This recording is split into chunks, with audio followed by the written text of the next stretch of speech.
Olá, adolescentes, jovens, pais, assessores. Nesse terceiro vídeo, então, nos propomos a responder algumas perguntas. Perguntas que foram suscitadas na tarde vocacional e perguntas que foram também suscitadas na terça-feira, no círculo de leitura vocacional que fizemos. Recolhemos aqui algumas perguntas para que pudéssemos fazer esse vídeo e compartilhar com todos. Primeira pergunta: quem além do padre pode acompanhar o processo de discernimento? Essa foi a pergunta que surgiu no círculo de leitura.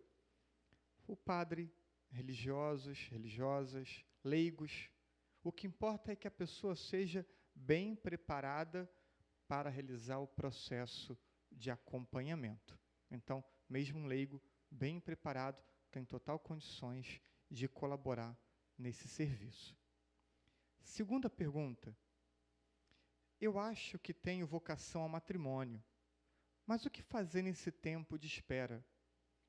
Uma jovem da São José fez a pergunta e depois uma outra jovem de Neves expressou de forma privada a mesma questão. Penso que o mais importante é trilhar um caminho de discernimento de modo organizado, de modo sistemático.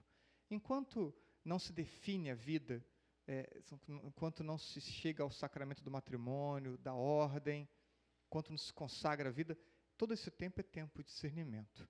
Então, esse processo sistemático de discernimento, ele precisa acontecer e acontecer com liberdade. Todos os textos destinados ao processo de discernimento vocacional colocam em evidência a necessidade da liberdade para se ter êxito no processo. Então, liberdade é um tema importante nessa dinâmica. Se a pessoa focar no seu desejo ou na sua inclinação natural, ela diz aqui, né, enquanto aguardo, né, então ela já está orientada para o matrimônio. Então, se a pessoa foca no seu desejo pessoal ou inclinação em determinado caminho, tenderá sempre para esse mesmo caminho. A oração, até a oração, ela poderá ser apenas um pedido de confirmação daquilo que ela já deseja, daquilo que ela tem inclinação. E desse modo, não ocorre processo de discernimento vocacional. Muitos adolescentes e jovens dizem, mas eu já refleti, eu já rezei, e eu já estou convicto que é isso. Né? Se não fez um processo sistemático de discernimento, seria bom fazê-lo, e não trazer de forma tão prematura uma decisão que não tem que ter agora. Né? Então, abertura ao processo, e mesmo que comece o namoro, mesmo que faça encontro no seminário, que entre no seminário ou no convento, enquanto não se consagra, enquanto não assume o matrimônio, é tempo aberto ao discernimento. Terceira questão: tem um tempo específico para o discernimento? Como saber se não estou indo muito rápido ou se estou demorando a decidir? Então, a pergunta também do círculo que fizemos de leitura.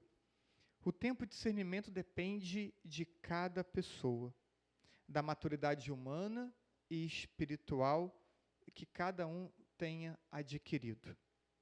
Muito frequentemente é preciso acompanhar, primeiro, esses dois aspectos, trabalhar esses dois aspectos no vocacionado, sua realidade humana, sua realidade espiritual, e aí, tendo isso avançado, esses aspectos sendo um pouco mais trabalhados, pode-se então passar mais diretamente para o discernimento, que também tem o seu tempo e tem a sua duração. Vou dar um exemplo. A insegurança é uma realidade comum. E uma realidade comum que retarda, que faz demorar ainda mais o processo. Então, trabalhamos vida espiritual, trabalhamos materialidade humana, ainda como uma realidade de preparação para o processo de discernimento. No vídeo 2, dividimos o vídeo em 2 momentos, a preparação e o discernimento. Então, se a pessoa chega já mais preparada para o discernimento, ela só faz o discernimento. Agora, se ela chega muito cru, tem todo o caminho de preparação antes do discernimento. Então, faço referência aqui ao vídeo 2. Quarta questão. Sempre fui de caminhada, de igreja, sou casada, tenho filhos e um emprego estabilizado, mas sinto que ainda falta alguma coisa. O que fazer? Foi a pergunta de uma senhora que estava participando conosco na tarde vocacional. E essa pessoa pode sentir a dúvida de não ter feito um processo de discernimento bem feito, ou pode sentir a dificuldade de não trilhar a vocação para a qual ela foi criada por Deus. E isso foi assunto do primeiro vídeo, né? E aí eu reporto ao primeiro motivo que não assistiu, que possa assistir. Agora, fora isso, importa que ela hoje busque cuidar do melhor modo possível da sua família. E acredito que ela já o faça, que ela se empenhe na vida espiritual para estar sempre próxima de Deus. Mas ela fez sua escolha e vai sustentar a sua escolha até o fim da vida. E ainda, o que pode fazer agora é cuidar dos filhos, cuidar dos netos, para que esses possam ter a oportunidade de um discernimento vocacional sistemático. Quinta pergunta. Faço uma pergunta como mãe. Desde criança, vi minha filha se apaixonar pelas freiras, falando que queria ser uma consagrada. Mas conforme foi crescendo, já não toca mais no assunto. Quando fala agora, diz que quer formar uma família e ter filhos. Como os pais podem ajudar nesse processo de discernimento dos seus filhos? Os pais são chamados a formarem os filhos não para si, mas formarem os filhos para Deus. Eles cooperam com Deus na obra da criação e agora não podem se apropriar dos filhos. Importa que os pais possam catequizar os filhos, ensiná-los a rezar e mostrar com a própria vida deles que Deus e a sua vontade é a realidade mais importante. E sempre os pais precisam criar um ambiente de diálogo aberto com seus filhos. E quando não tiver respostas, procure um sacerdote, converse, consulte, né, para que este possa ajudar aos pais a saber como se portar e que resposta dar. Essa cultura vocacional no ambiente doméstico deveria ser encontrada em todos os lares católicos. Certamente, teríamos mais consagrados, mais sacerdotes, teríamos melhores pais, melhores esposas, por se preparar desde novo para a vontade de Deus. Sexta pergunta e penúltima. Na minha casa, meus pais não são religiosos. Como eu falo com eles sobre o assunto vocação? E eu quero dizer, então, para vocês que compartilham desta mesma realidade. Eu tive muito receio de falar com meu pai, que ele era um bandista, meu pai, né? Eu tinha receio de falar, então, que eu iria entrar para o seminário. E eu fiz encontro o ano inteiro sem meu pai saber. Eu só falei com ele, na verdade, quando era já para dar a resposta do seminário.